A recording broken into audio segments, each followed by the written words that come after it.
Money has a way of showing you who people really are, but sometimes it shows you who you are too. My name is David. I'm 78 years old. 30 years ago, I gave my younger brother $200,000 to start his business. He never paid me back. For most of my life, I told myself that's what this story was about. The money, the betrayal. But I was wrong. This story isn't about what he took from me. It's about what I refused to give him long before he ever asked for a dime. I need to tell you about my brother first, because you can't understand what happened without knowing who he was. His name was Michael.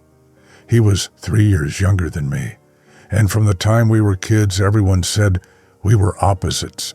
I was the responsible one, the steady one, the one who did his homework on time and never got in trouble. Michael was the dreamer, the charmer, the one who could talk his way out of anything and make you believe the impossible while he did it. Our parents loved us both, but they worried about Michael. They knew I'd be fine. I was the one they didn't have to think about. We grew up in a small town in Ohio in the 1950s. Our father worked at the steel mill. Our mother stayed home and raised us. We didn't have much, but we had enough. My father was a practical man. He believed in hard work, saving money, and not taking risks. He'd say, "You earn what you have, and you keep what you earn." That made sense to me. It never made sense to Michael. When I graduated high school in 1968, I went to community college and studied accounting. I got a job at a firm in Cleveland, and I worked there for 40 years. I married my wife Ellen in 1972. We bought a modest house in the suburbs. We had 2 kids. I saved money. I contributed to my retirement. I did everything you were supposed to do, and by the time I was in my 40s, I was comfortable. Not wealthy, but secure. I was proud of that. Michael took a different path. He went to college for a year and dropped out. He said it wasn't for him, that he wanted to do something more creative. He bounced around for a while, working odd jobs, trying to figure out what he wanted. He moved to California in his 20s and tried to make it as a musician. That didn't work out. He came back to Ohio and worked in sales for a few years. Then he got interested in photography, then real estate. He was always chasing the next thing, always convinced that this time it would work out. It never did.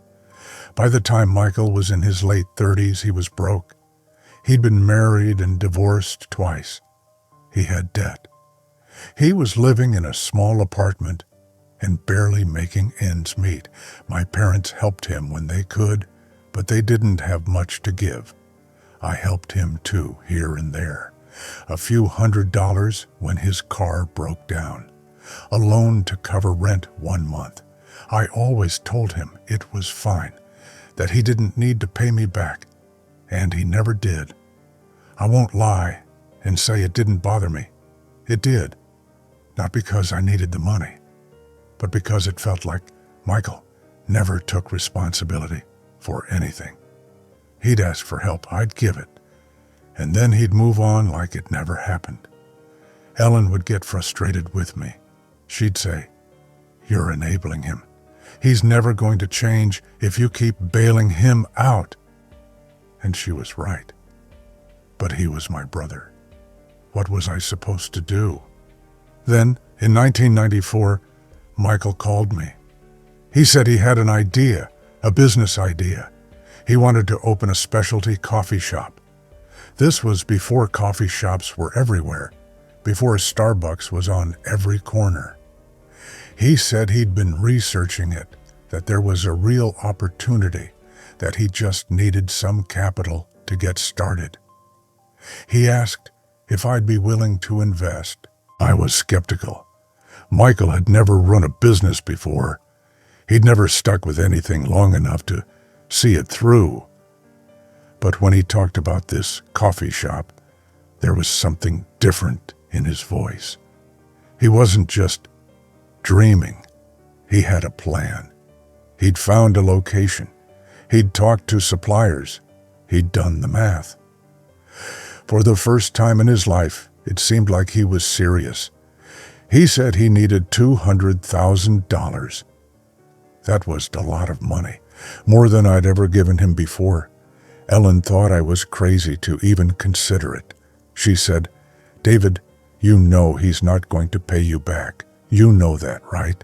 I told her I knew, but I also told her that maybe this was Michael's chance. Maybe this was the thing that would finally work out for him. And if it did, it wouldn't just be about the money.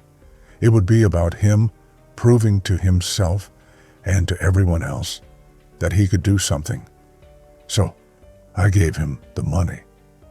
$200,000, my life savings up to that point. I didn't ask for a contract. I didn't ask for collateral. I just wrote him a check and told him I believed in him. The coffee shop opened 6 months later. Michael called it the Daily Grind. It was in a good location, in a neighborhood that was starting to gentrify. He put everything into it. He was there every day, working 16-hour shifts, learning how to run a business. For the first time in his life, I saw him take something seriously.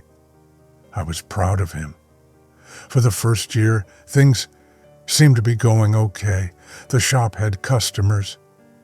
Michael said they were building a reputation. He said it was slow.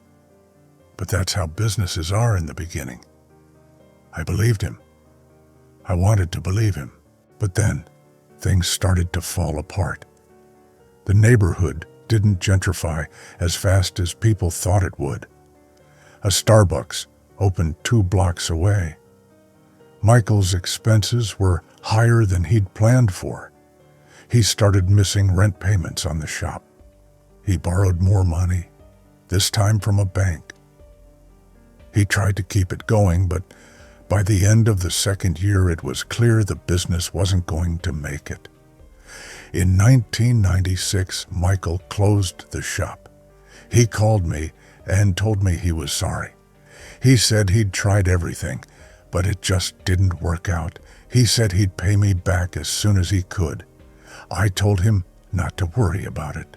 I told him I was proud of him for trying, but I was lying. I wasn't proud. I was angry. I was angry that he'd failed. I was angry that I'd lost $200,000. I was angry that Ellen had been right. And I was angry at myself for being stupid enough to think this time would be different. Michael and I didn't talk much after that. It wasn't a dramatic falling out. We didn't have a fight. We just drifted apart. He moved to Arizona to start over. I stayed in Ohio. We'd talk on the phone a few times a year, on birthdays and holidays. The conversation was always polite, but distant. He never brought up the money, and neither did I. It sat between us like a wall. Years went by. I retired. Ellen and I traveled. We spent time with our grandkids. Life went on. But every now and then, I'd think about Michael. I'd think about the $200,000. I'd think about how he never paid me back. And I'd feel that anger all over again. Then, in 2019, I got a call from Michael's ex-wife. She told me Michael was sick, lung cancer, stage 4. He didn't have long. I flew to Arizona the next week. I hadn't seen Michael in person in almost 15 years. When I walked into his hospital room, I barely recognized him. He'd lost so much weight. His hair was gone from the chemo. He looked old and frail, even though he was only 75. He smiled when he saw me. He said, "Hey, big brother." I sat down next to his bed and we talked. We talked about our childhood. We talked about our parents who had both passed away years earlier. We talked about his kids, my kids, We didn't talk about the coffee shop. We didn't talk about the money. But then, toward the end of the visit, Michael looked at me and said, "David, I'm sorry I never paid you back. I wanted to. I really did. But I just never could." I told him it was okay. I told him not to worry about it. And then he said something that I haven't been able to stop thinking about since. He said, "You know what the worst part was? It wasn't losing the business. It wasn't the money. It was knowing that I'd let you down. Again. I spent my whole life letting people down, and I thought maybe, just once, I could do something that would make you proud of me. But I couldn't even do that. I didn't know what to say. I sat there, holding his hand, and I realized something I should have realized 30 years ago. Michael didn't fail because he was irresponsible or because he didn't try hard enough. He failed because he was human. Because starting a business is hard and most businesses fail. Because life doesn't always work out the way you plan, no matter how hard you work or how much you believe. And I realized something else. I didn't give Michael $200,000 because I believed in his business. I gave it to him because I wanted him to prove something. I wanted him to prove that he wasn't a failure. I wanted him to prove that my faith in him was justified. I wanted him to prove that he could be more like me. But that's not what he needed. What he needed was for me to accept him as he was, to love him without conditions, to tell him that his worth wasn't tied to his success or his ability to pay me back. And I never did that. I gave him money, but I never gave him grace. Michael died 2 weeks after that visit. I spoke at his funeral. I talked about how he was a dreamer, how he was always chasing something bigger. I talked about the coffee shop, about how proud I was of him for trying, and I meant it. But I also knew it was too late. After the funeral, I went through some of Michael's things. His ex-wife gave me a box of old papers and photos. At the bottom of the box, I found a folder. Inside was a business plan, not for the coffee shop, for something else. A new idea he'd been working on before he got sick. It was detailed, thought out, real. And on the first page, in his handwriting, he'd written, "This time, I'll make David proud." I sat there, holding that folder, and I cried, because I realized that for 30 years, I'd been angry at Michael for not paying me back. But the truth is, he'd been paying me back his whole life.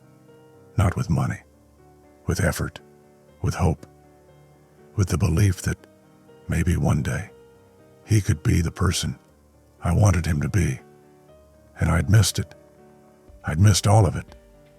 Because I was too focused on the money to see what really mattered. Here's what I wish I'd understood sooner. When you give someone money, especially someone you love, you're not really giving them money. You're giving them a piece of your expectations, a piece of your judgment, a piece of your need for them to succeed on your terms. And when they don't meet those expectations, it's not just about the money. It's about everything else you attach to it. I gave Michael $200,000, and I spent 30 years resenting him for not paying me back. But the real debt wasn't his, it was mine. I owed him an apology. I owed him acceptance. I owed him the kind of love that doesn't come with conditions or invoices, and I never gave him that, not when it mattered. If someone you love asks you for help, and you choose to give it, then give it freely. Don't attach strings. Don't keep a ledger. Don't let it sit between you like a wall, because one day they'll be gone, and you'll be left holding a piece of paper that says they owed you something. And you'll realize that what they really owed you was nothing, and what you owed them was everything. I'm 78 years old. My brother has been gone for 5 years, and I'd give anything to have that $200,000 back, not because I need the money, but because I'd give it to him all over again. This time, without the weight. This time without the expectations. This time as a gift, not a loan. Because love isn't something you get paid back for. It's something you give and hope it's enough.